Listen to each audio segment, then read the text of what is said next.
Picture a chemist's shop after the lamps are lit. The windows are full of colored glass, ruby and emerald carboys glowing from within, and behind the counter, a man in a clean apron measures something into a brown bottle with the patience of a priest.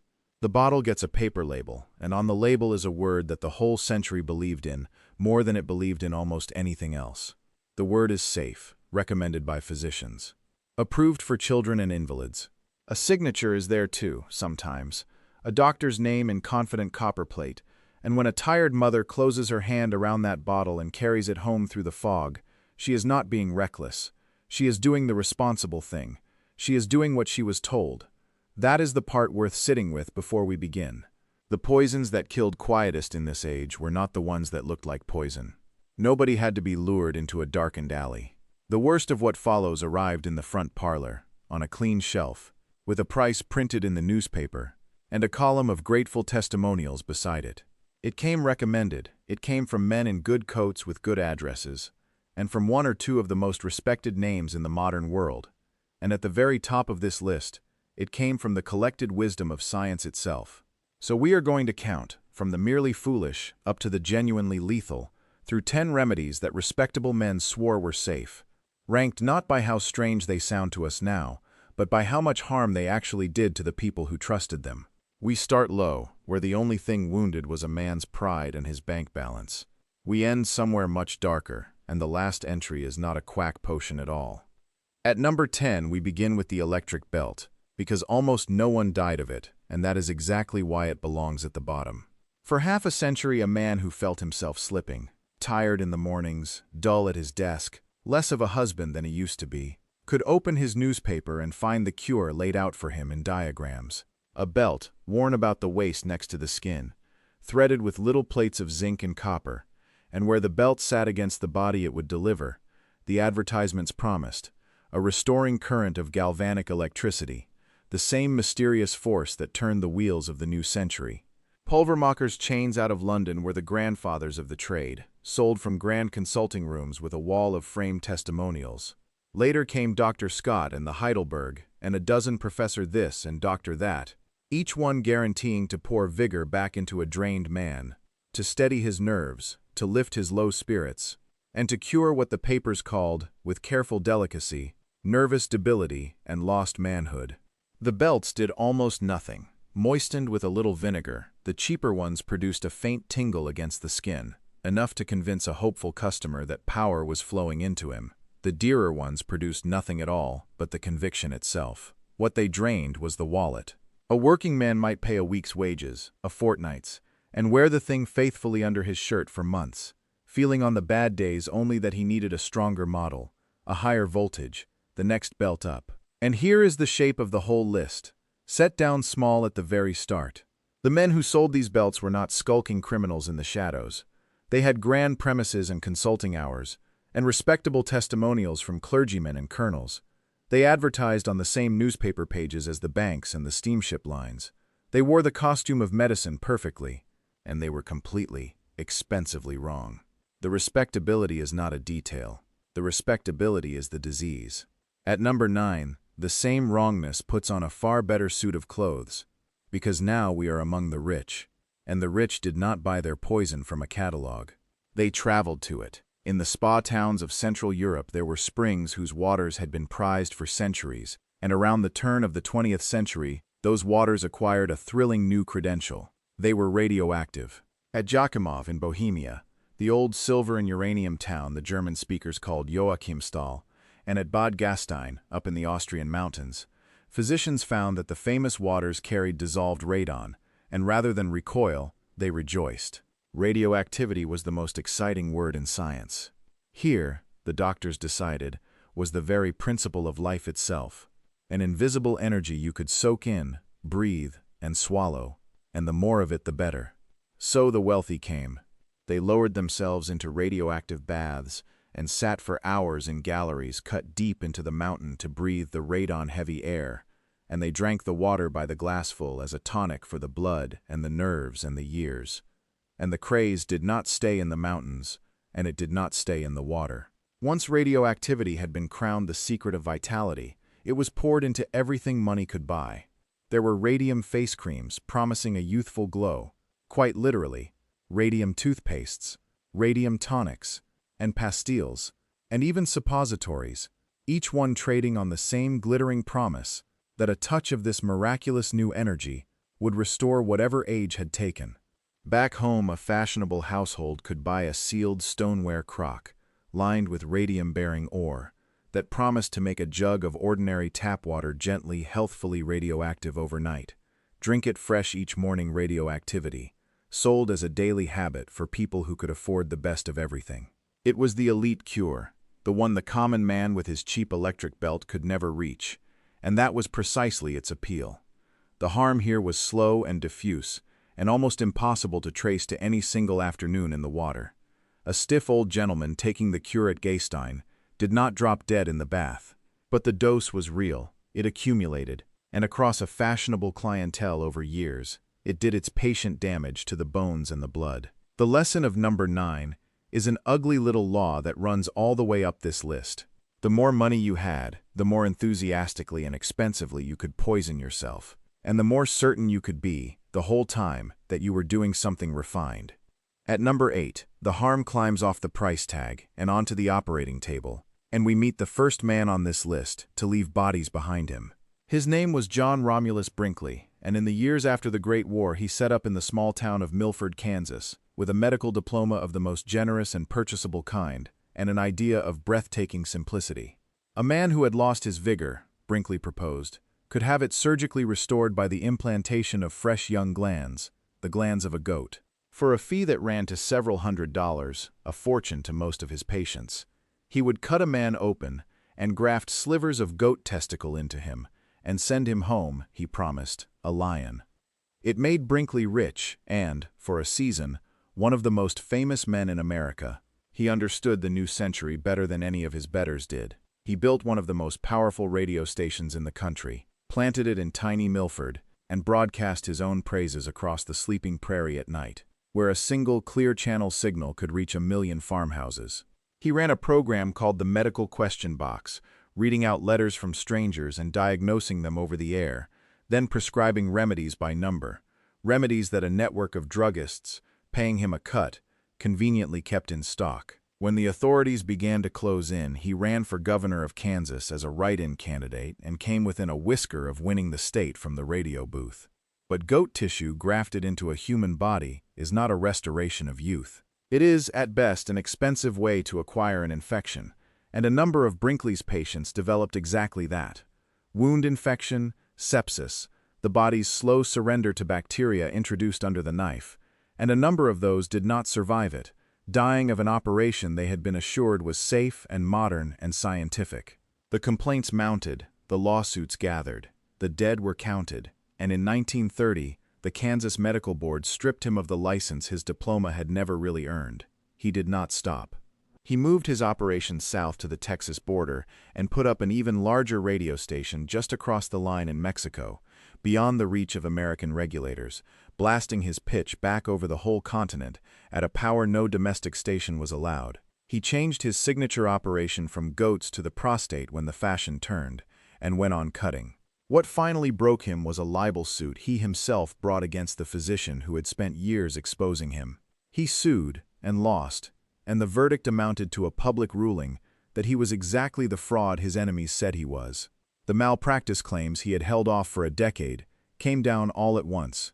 He died, bankrupt and broken, a few years later, but the men who had died under his knife had gone first, and they had gone trusting the warm voice on the radio that told them the operation was safe. We have moved, in 3 short steps, from a wasted week's wages to men dead on a table in Kansas. The current is rising. Before we go on, if this is the kind of history you want more of, the real, documented, strange but true past, told straight, with the drama earned and never invented, then subscribe, and the channel will keep bringing it to you. At number 7, the poison goes quiet and patient again, and it goes to work on the people the century watched most closely and protected least. Young women, judged endlessly on the clearness of their skin. The fashionable complexion was pale, smooth, almost luminous, free of the freckles and weathering that marked a woman as someone who labored in the sun. To be delicate, translucent, faintly consumptive-looking, was to be a lady. And an entire trade grew up promising to deliver that face out of a small box. The arsenic complexion wafer. You ate it, a little flat lozenge, taken daily over weeks, advertised to clear the skin from within and produce that prized inner pallor, and sold, in at least one celebrated American brand, under a name that tells you everything about the century's relationship with danger. They were called Safe. Safe arsenic complexion wafers, the word stamped right there on the box. The threat in the product canceled by a single reassuring adjective sitting next to it. Now honesty matters here more than horror, and historians genuinely argue over how much arsenic these wafers actually contained. Some appear to have held very little, or none, trading entirely on the frightening glamour of the word and the customer's faith. But the practice they borrowed from was real and well documented. In the Austrian region of Styria, there were peasants reputed to eat small doses of arsenic deliberately, for stamina, for a fresh complexion, for the bloom it was said to give, building a tolerance that let them swallow amounts that would kill an ordinary person, until the day they tried to stop and the withdrawal turned on them. And arsenic in its medical form, as Fowler's solution, was a respectable prescription in every pharmacopoeia of the age, given for everything from skin disease to fever to fatigue. So we will not pretend to know the dose in any given box of wafers. What we can say is the thing this entry exists to introduce, the idea that climbs from here to the very top of the list. This was the cure that worked by accumulating quietly inside the body. Not the dramatic poison of the stage, the single fatal cup knocked back at midnight, the slow one. The one you took on purpose, a little every day, because someone respectable had told you it would make you well, or beautiful, or both, and which kept its quiet account in your nerves and your bones and your gut, and rendered it later, all at once, when it was already far too late to stop.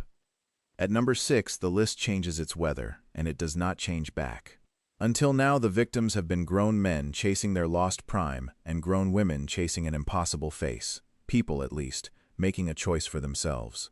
Now the patient cannot choose anything at all, because the patient is a teething child screaming through the night, and the exhausted household will try anything on earth to make it stop. And the chemist's shelf had a great deal to offer a desperate parent. There were toothache drops sold openly across the counter, a few cents a bottle, whose active ingredient was cocaine, advertised for an instant cure of pain, with cheerful little engravings of children at play on the label, so that no household need watch a child suffer for want of 15 cents. And standing beside them were the soothing syrups, the most trusted names in the nursery, household words, spooned into infants to quiet them through teething and colic and the long bad nights. Inside those bottles, behind the gentle name and the reassuring picture, was morphine, or its mother tincture laudanum, and a generous measure of alcohol besides. In the factory districts, an even cheaper cordial did the same work, dosing the babies of women who had to leave them to go to the mill, keeping a roomful of infants drugged and silent through a working day. They worked. That is the unbearable part. A fretful baby given a spoon of soothing syrup went still, and quiet, and slept, and an exhausted mother, half mad from days without rest, felt only gratitude as the crying stopped. But an opiate strong enough to silence an infant is strong enough to stop it altogether, and across the century these remedies sedated untold numbers of children into a sleep from which the smaller and the sicker and the unluckier never woke. The ones they did not kill they could hook, so that a baby grew frantic and inconsolable by morning, precisely because of the thing that had soothed it the night before, the household reaching again and again for the bottle that was causing the very distress it cured. In time, the medical reformers turned their fire on these syrups and named them plainly for what they were: quiet killers of children, sold by the million. The campaigners cataloged the brands, printed the analyses showing how much morphine sat in a single spoonful, and laid the dead infants at the door of the trusted names that had sold the bottles, and slowly the law began to force the labels to tell the truth and the worst of the trade to close. But for the better part of a century before that reckoning, a parent could walk into any chemist's shop and buy, cheaply and legally, a measured dose of opium dressed up as a kindness to a baby. This is the gear change in our list, and there is no shifting back up out of it. From here on, the dead are small. The hands that gave them the poison were loving. And the bottle on the nursery shelf said, like all the others, perfectly safe for the youngest child. At number 5, we return to the invisible poison from the spa towns, the radium of rank 9. But we do not study it diffusely now, across a faceless, fashionable clientele. We watch it take one named man apart, slowly, in full public view, over the course of 5 years. His name was Eben Byers. He was rich in the easy hereditary way, a Pittsburgh steel and machinery man, a champion amateur golfer, a fixture of the best Atlantic society. In 1927, traveling home from a football game, he hurt his arm, and the injury nagged, and a doctor recommended a tonic to set him right. The tonic was called Radithor, and it was exactly what it advertised itself to be: distilled water in which a measured quantity of radium had been genuinely dissolved, certified real, sold by the case at a premium to wealthy men who wanted an edge over their years. It was made by a man named Bailey, who styled himself a doctor and was not one. Byers loved it. He felt magnificent on it, full of energy, and being a man of conviction, he did not sip. He drank it 2 and 3 bottles a day, year upon year, and pressed it enthusiastically on his friends, his business partners, his lady companions, even, by some accounts, his racehorses. He drank, by the time he finally stopped, something on the order of 1,400 bottles, and every single dose laid down a little more radium in his bones, where it lodged and burned and would never leave. The body began to come apart at its hardest points first. His teeth loosened and dropped out.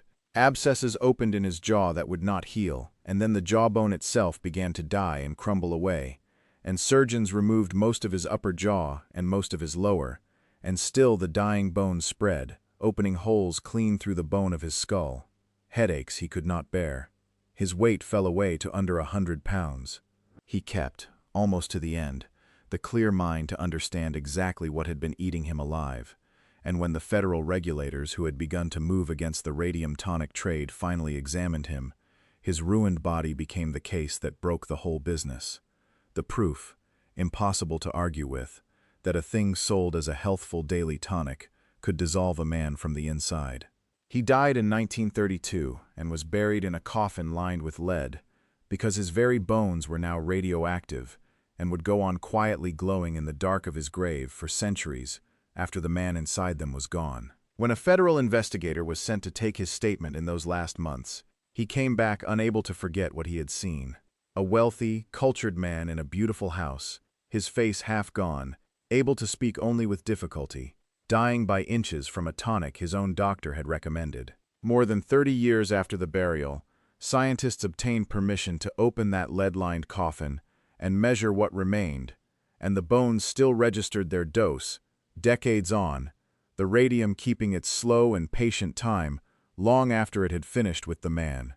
The same poison as rank 9, but now it has one name, one face, and one jaw that came apart in a surgeon's hands. At number 4, we leave the quacks entirely for the first time, and the body count stops being a scandal and becomes a tradition. Mercury was not sold from the back of a painted wagon. Mercury was medicine. Orthodox, university-taught, respectable, prescribed by the most eminent physicians in Europe for the better part of 400 years, and the disease for which it was the gold standard treatment was syphilis, the great pox that ran like fire through every class and every city of the age, sparing neither the laborer nor the king. A night with Venus, the grim old proverb ran, and a lifetime with Mercury. The patient was given the medal every way a body could take it, as an ointment rubbed hard into the skin until it sank in, as pills swallowed by the course, as a vapor, the sufferer shut into a sealed box or tub with a dish of heated mercury, until the whole body ran with sweat and spittle. And the sign that the treatment was working, the sign the physician was trained to look for and to welcome, was that the patient began to salivate, helplessly and copiously, drooling pints in a day, the gums softening and the teeth loosening and the breath turning foul. That flood of saliva was not the cure taking hold. It was mercury poisoning, plain and advancing, the body trying to void a metal it could not void. And syphilis was only the most famous of mercury's uses, not the only one. In the form of calomel, the same compound that would later go into the teething powders, mercury was the workhorse of the whole age of heroic medicine, prescribed as a purge for fevers and fluxes and bilious complaints of every kind, dosed to adults and children alike until the gums bled, in an era that believed a violent reaction was a sign of a powerful and effective drug. A famous statesman of the century took a mercury pill for his low spirits for years, and grew so irritable and erratic on it that he stopped, and felt the better for stopping. To be salivated, to lose teeth, to shake and sweat, was understood by the most respectable medicine of the day, not as the harm it plainly was, but as the cure at work. Under this respectable, learned, centuries-old treatment, patients lost their teeth and then their jawbones, exactly the ruin that radium would one day visit on ebon biers, and their kidneys failed, and their nerves frayed into tremor and black moods and, in the worst cases, into madness. The same metal poisoning that gave us the phrase about the Mad Hatter, the felt makers driven to shaking and derangement by the mercury of their trade, was being prescribed by the dose to the sick. A great many syphilitics died under the treatment, and died not knowing whether the pox or the cure had killed them, because the two destroyed the body along such terribly similar roads. Only in the 20th century did anything better arrive. First a notoriously harsh arsenic compound, and then at last the antibiotics that finished the disease for good. But for 4 centuries before that, the finest medicine the West could offer for one of its deadliest plagues was a slow poison that killed a portion of the very patients it was meant to save, administered with complete sincerity by the most respected men in the profession. No charlatan was required for this one. Just the settled consensus of the learned, applied without doubt for 400 years. At number 3, the mercury comes back, and so do the children, and the two worst threads of this whole list braid together into something that touched not one tragic man, but a whole generation of infants at once. The teething powder was a fixture of the nursery on both sides of the Atlantic. A small folded paper of fine white powder, given to soothe a child through the long misery of cutting teeth, sold under trusted household brand names, and kept in millions of homes as casually as we keep a packet of headache tablets today. And in a great many of those powders, the active ingredient was calomel, a compound of mercury, dosed straight into the mouths of teething babies, day after day, by parents who had every reason in the world to believe they were doing their children nothing but good. The result was a strange and dreadful affliction that the best doctors could not explain for the better part of a century. Pink disease, they came to call it, for the raw pink swelling of the hands and feet. The children turned wretched and listless, sweated, lost the skin from their fingers and toes, wept inconsolably, refused food, wasted, and a portion of them died, and for the longest time no one understood why, because the cause was sitting in plain sight on the nursery shelf with a trusted brand name on the box. It struck unpredictably, only a fraction of exposed children falling ill, which made it harder still to trace, and the medical literature filled with anxious theories and no answer. Only in the middle of the 20th century did investigators finally pin the cause to the mercury in those powders. And the powders were changed, and the disease that had haunted nurseries for generations quietly and completely disappeared, the surest possible proof of what had been causing it all along. The numbers reach into the thousands of children harmed across the long span of its use, with deaths counted in the hundreds. Not a lone victim on an operating table, a cohort, an entire childhood cabinet of trusted, brand-named remedies, poisoning babies in their cradles for the better part of 100 years, without anyone meaning the smallest harm.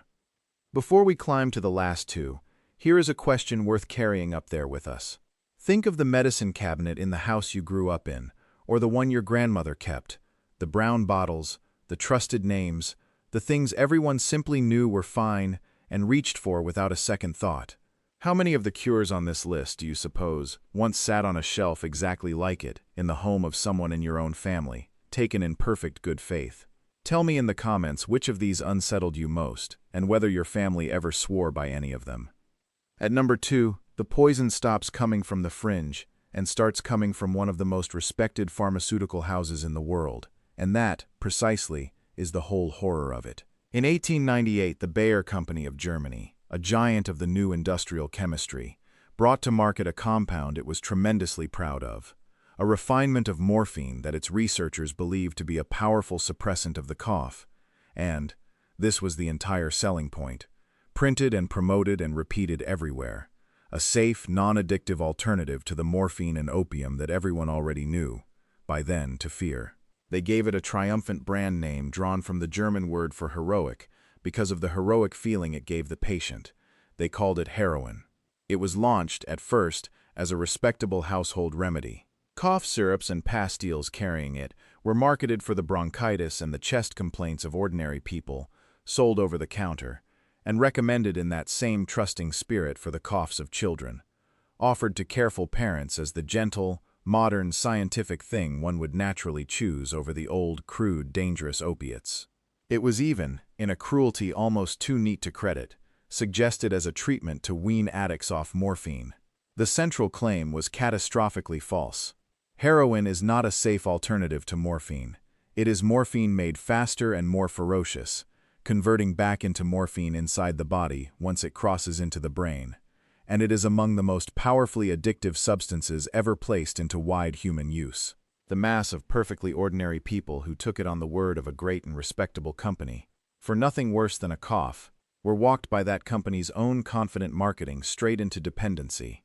And once again, as with the soothing syrups one rung below, some of the smallest mouths it was poured into belonged to children.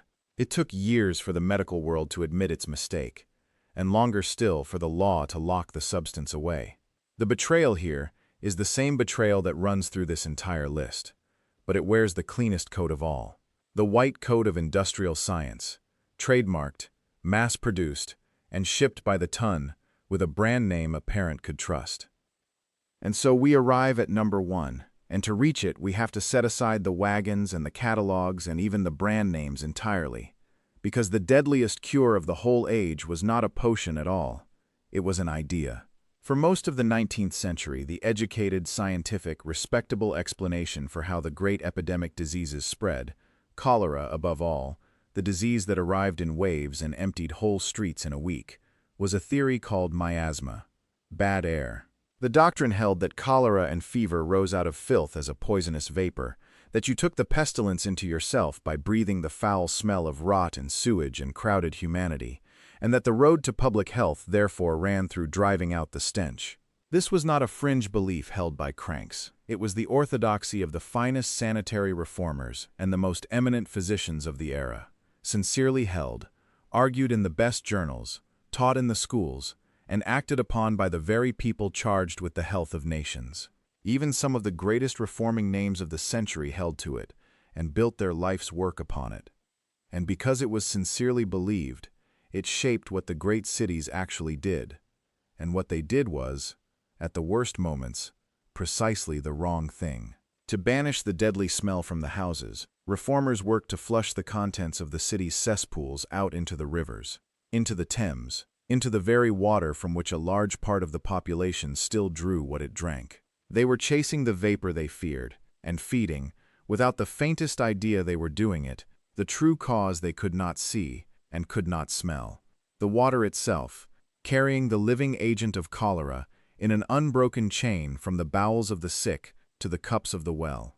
The theory was elegant, humane in its intentions, backed by the great and the good, and it was pointing the entire machinery of public health in the wrong direction while people died by the thousand. One man saw it. In the late summer of 1854, a savage outbreak of cholera tore through the Soho district of London, killing with terrifying speed inside a tight knot of streets, hundreds dead in a matter of days, and a physician named John Snow, who had already spent years doubting the doctrine of bad air, did something the miasma theory would never have thought to do. He went into the streets and mapped the dead. House by house, door by door, he plotted where the victims had fallen, and the pattern of the marks drew itself, plain as a confession, around a single point, a public water pump on Broad Street, from which nearly all of the stricken households had been drawing their drinking water. He gathered the awkward exceptions, too, and ran them down.